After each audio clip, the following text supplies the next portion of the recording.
there are hundreds of fake service dogs.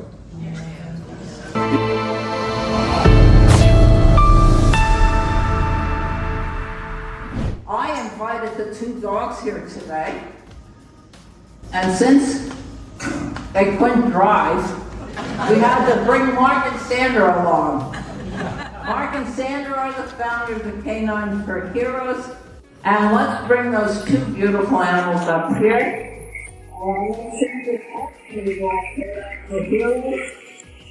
It is a remarkable. I've been with the dogs at different fundraisers. They are the best behaved animals. Okay, Sandra, all yours. Thank you. I'm Sandra LaFlamme with Canines for Heroes. This is Cowgirl. Cowgirl, hi. Hi. And this is Mark LaFlamme and Allie. This is our first dog that we trained, Allie. Mark may need a new hip, so I'm going to invite him to take a seat. Do you want to take a seat? Okay, I'll do a quick demonstration for you. The one thing that I have in common with somebody who has PTSD, that is a brain injury, as Americans with Disability recognize, is that when I was 10, I woke up at the bottom of a pool. I was one of those rambunctious kids that ran off in the campground, far away from where my parents were, and did a back dive and passed out. And I woke up thinking, my mom is going to kill me if I die this way. So I didn't. But the next couple of years were a lot to deal with. I cried a lot. I didn't see very well. I couldn't walk very well. And so what I know about Americans with Disability surviving and thriving under head injury, I was helped very much by horses. Now I happened to grow up in a farm area where it was fun for me to go out and clean the barn, and I was able to have that bond with the horse that gave me my self-confidence, my balance, and helped my reading skill. But we know in today's environment, if we're going to be really practical for somebody with PTSD and other injuries, that a dog is going to be a way to go. Americans with Disability recognizes that. So I'll show you a couple of things that we train our service dogs for. Now this Cowgirl and Allie are Belgian Malinois. We find that our veterans and first responders love being around dogs that they served with. You'll see a lot of these dogs with the Marines. And in each different litter at 8 weeks, if there's a puppy that can do service, our AKC breeders and trainers will say, this is a special dog, and they are special dogs. Now, one of the things that they are trained to do is pay constant attention to their recipient or their handler. We do a lot of handler training, and then they get that puppy, and they learn with that puppy. It's not a pill. It is a furry ball fun, and it is with them for a very long time. And we have found that it 100% solves or ameliorates the effects of PTSD. So thank you for your attention, and thank you. I'm going to hand the mic over because the reverberation is not going to allow my dog to hear from me very well.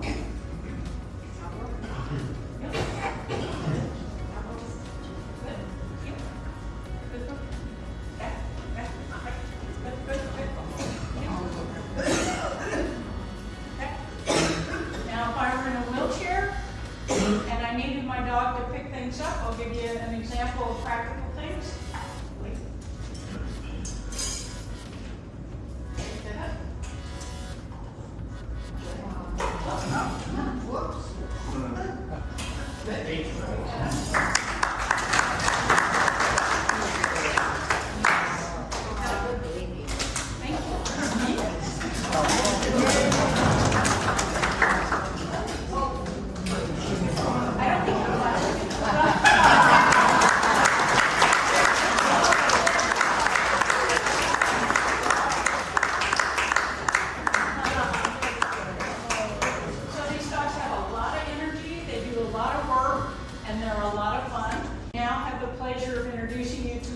Mark LaFlamme that has our first service dog, Allie, that we trained in 2012.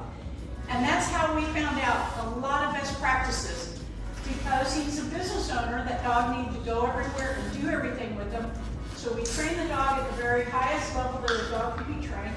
And he'll tell you a little bit more about how we started Canines for Heroes. He is retired Lieutenant Colonel Mark LaFlamme, Air Force. Distinguished flying star.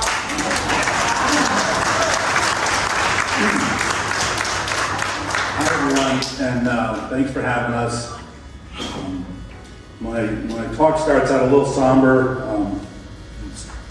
Started the organization because after my fourth deployment overseas, after 9/11, when I came back to my squadron mates committed suicide. Sorry.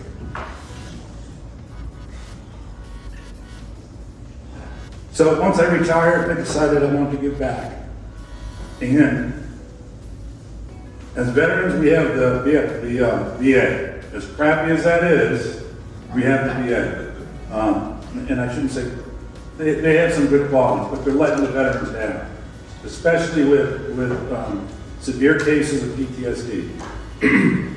So we founded the organization and we train service dogs for veterans and first responders diagnosed with PTSD. And since we've done this, we've given 22 dogs out and 0 suicides.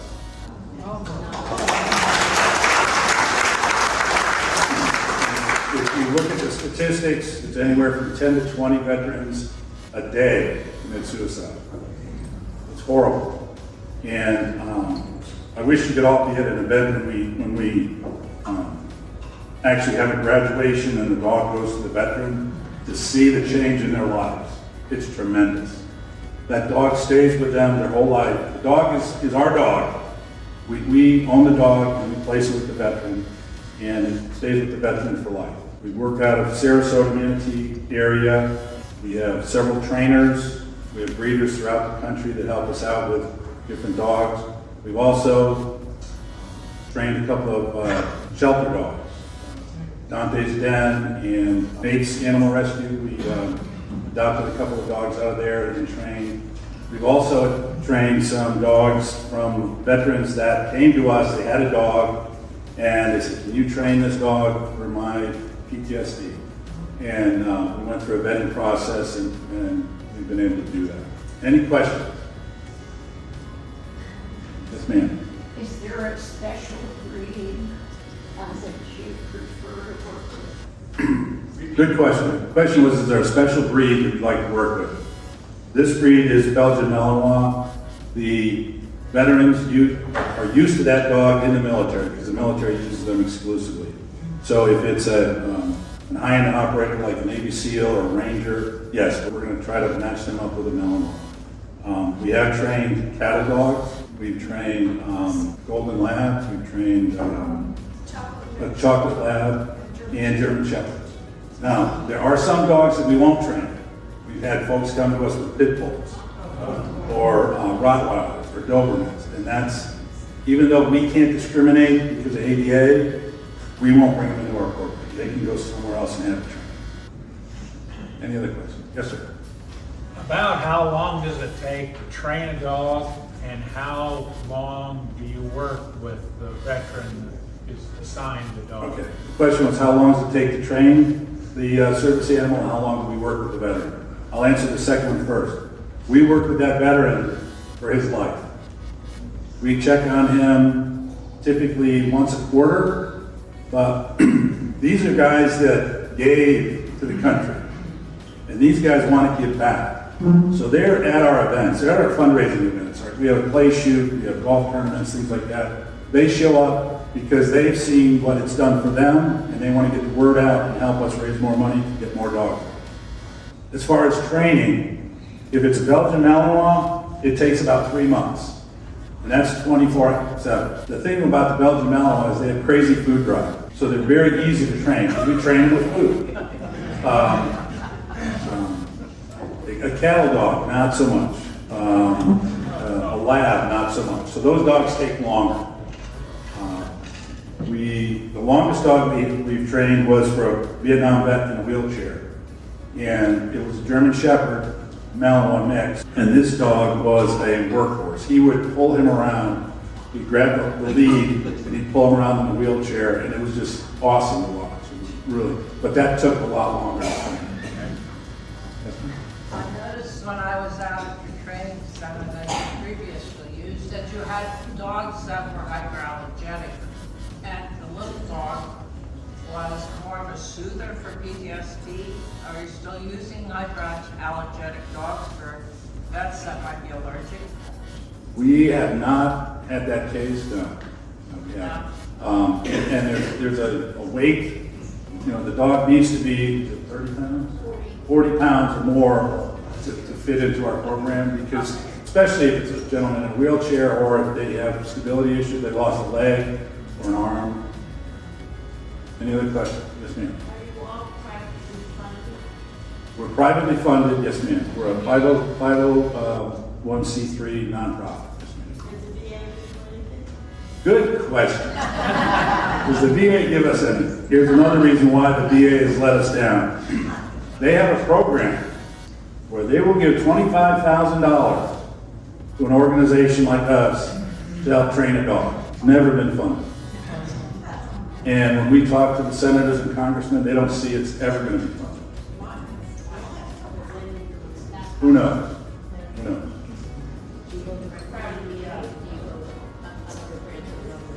We have gone to the VA, we have gone to senators, congressmen, you name it. Yes, ma'am.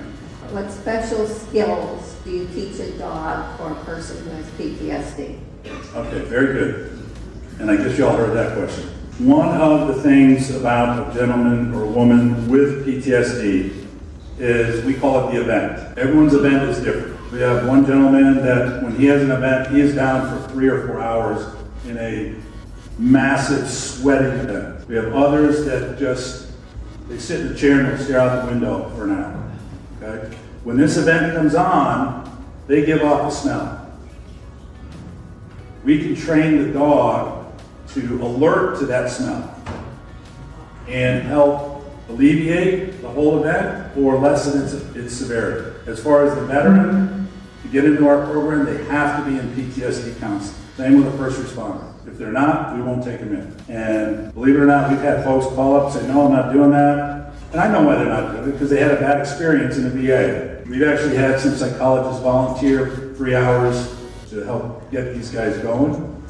And we've had folks 2 or 3 years later call us and say, I'm ready, I'm going into counseling, I want to serve. So we've planted the seed, and sometimes it grows, sometimes it doesn't. Any other questions? Yes, ma'am. What is the source that you receive your dogs from? What's the source we receive our dogs from? We have gotten some dogs from Dante's Den. We have breeders throughout the country, AKC breeders. We prefer full-bred shepherds, Malinois, and so on, because if they're full-bred, we're sure we're going to have less problems as they grow older. I'm sure you're aware that some of the show German shepherds have the hip dysplasia, and that's very detrimental to a service dog. Yes, ma'am. What age do you start at, and what age do you go up to train? Okay, we like to get the dog at 8 weeks. Allie's the exception. We got her at 4 weeks. And she's 12. And she's 12 years old now. Right. And she by far has been our rock star. When we put her through training, they do an obstacle course. And this obstacle course was a joke to her. I mean, she went through it so fast, the trainer was amazed. One of the things that I got a kick out of, you know what a teeter-totter is? Yes. Most dogs will run up it and run down it before it's come down. She would run up to the middle, wait till it teetered down, and then run down the other side. She's a smart one. Another thing with her is we crate train her. We feel it's very important to crate train a dog. And we went out and got a crate for Allie, put her in it, we went out to lunch, came back, she's sitting on the couch. We're like, okay, she's gonna wear us here. So we put her back in the crate, and then kind of made like we went out, and we saw her in the so we learned, and now we have the crates with hooks on them. How long do you leave the dog with the vet? Do you take them away after they get so old, a certain age, the dog? No, the dog is with the veteran for the life of the veteran or the dog. To take the dog away, even an elderly dog from a veteran that's had it for, let's say 10, 12 years would be catastrophic. Any other questions? Yes. Yeah, on the same topic, I'm curious because I just lost a dog. He was a 16-year-old long-haired Chihuahua. And it was so sad to see him over the last year with congestive heart failure. He was heavy breathing and he would lie down on the floor instead of his bed. And I can't picture when you say a dog would be there for life. When the dog gets to a condition like that, are they really able to do that job anymore? They're not able to do the job, but the veteran won't give it up. Yeah. And it's like your dog. There's nothing, no one could have taken that dog. It's the same. Right. They get emotionally attached, for sure. Yes, ma'am. If the veteran passes away, what happens to the dog? We take the dog back and we will try to replace the dog with another veteran. Or the family, yes, if it's, depending on the situation. Yes, ma'am. How much staff do you have, or do you do all the training yourselves? We don't do the training. We run the foundation and we go out and find trainers and breeders and so on. It's just my wife and I. We don't take anything from this foundation. Every penny that's donated to us goes to veterans and dogs. Unlike some other foundations, I won't name them, that have $350 million in the bank, and that's helping no one, absolutely no one. So when we have money, I want my account to be broke, because I want money in, money out.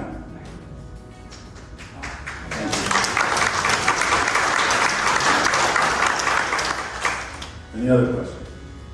Yes, ma'am. Do you have any other states that you're involved in, or just The question is, do we work in other states? We initially started out national, and we found out we didn't have the capacity, because if we don't have the money, we can't do it. So to help veterans in other states, it became impossible. So what we do, we get a lot of calls from all over the country, and we will try to find them resources in the state they're in to try to get help. Unfortunately, we've been getting a lot of, I call them high-end calls, folks that are suicidal. They see one of my videos online and they call up, and those are hard calls to take. And we try to find resources for them. We immediately call the suicide hotline and have them get in contact with them. And that's one of the tougher parts of our job. Yes, sir. So how does your dog training program differ from, say, Southeast Guide Dogs? What's different that you do with these dogs that they do with their dogs? Thank you. Because I did train in Ellie and train the dogs, I've been involved with understanding and working with dog trainers all over the country and locally. The Southeastern Guide Dog is specifically for somebody who's blind, and they don't have the ability to be matched up with that dog when the dog is 8 weeks because they're blind. So that particular handicap, that training of that dog, they work with that dog to work at a certain pace, to be able to stop at streets, the bumps in our sidewalks, to know those bumps, to listen for the stoplight sounds. And that dog is trained for all of those things, and that training can take up to a year and a half. And that breed type that they work with and that have done really well with is also the size where that person who might have mobility issues can lean on that dog. Well, with a service dog and somebody with PTSD, that dog is matched up at 8 weeks because it's scent training for their episode. So somebody's alert might be the dog's on their lap, somebody's alert might be when they're laying on the ground, and they want the dog to come lay on them and perform as a blanket. That can happen at 8 weeks. I've had recipients that we've matched up with dogs at 9 weeks. That dog is already alerting on them because we've trained that recipient on how to shape that activity. In other words, when I feel something coming on, this is what I want the dog to do. So we're working with the recipient before they get the dog, and then because it's scent training, high-end obedience, and work where that dog is paying attention to them, whether they're in Home Depot, on the job, at Lowe's and Publix next to their shopping cart, that dog now is like what you saw with Cowgirl, having to adjust to my movements. And the dog needs to be able to move and climb and maneuver based on the handicap that goes with that PTSD. And sometimes, because about 50% of our recipients are back on the job or full-time volunteering, Now they're in crowds, where somebody with a seeing eye dog is not purposely walking into a crowd. Those are a number of the specific differences. And you'll see us both training at University Town Center. You'll see us both training. But the seeing eye dog is somebody, that person goes through their handler training 20 to 40 hours as well to learn how to work with that dog. But normally that dog's at least 1.5 years is fully grown. Any other questions? Yes, sir. Yes, we do. We take care of all the veterinary fees. We buy the dog. We get all the shots for the dog. We do make sure that they're up to date on their heartworm and so on. Yes, sir. Is the dog trained to take instructions from more than one person? The question is the dog trained to take instruction from more than one person? Yes. The dog will work with a trainer, work with us, work with the vet. Yep.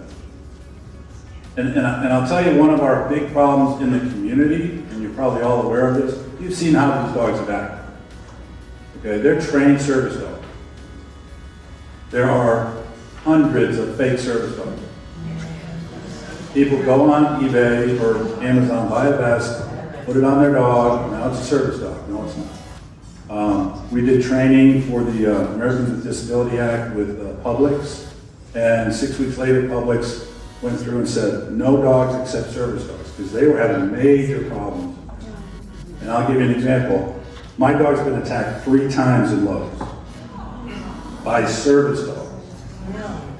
And I'll tell you how it happens. We go in, and when I stop, she sits. I was walking through, and I saw a dog come in, a lab, with a big felt coat on, and a 30-foot leader. Okay? That tells you right there it's not a service dog. The dog saw my dog, and Allie was funny because he saw the dog, he looked at me like, Dad, what's going to happen? And the dog came running over, barking, pulled the leash out of the lady's hand, and I just waited as long as I could, and I reached around. I'm protecting my dog. And she went screaming off to the manager. Well, guess what? I know the manager. They've donated 3 fences to veterans for us to fence their backyard. H&Y Fence in Sarasota has volunteered to put up these fences. So we have organizations helping. So the manager said, I'm going to go look at the tapes. After he heard my story and the lady's story. He came back and he asked the lady to leave and not come back. So that's one of our veterans, and we get this feedback from our recipients that they go into places and this kind of stuff happens. Any other questions? All right, thank you very much.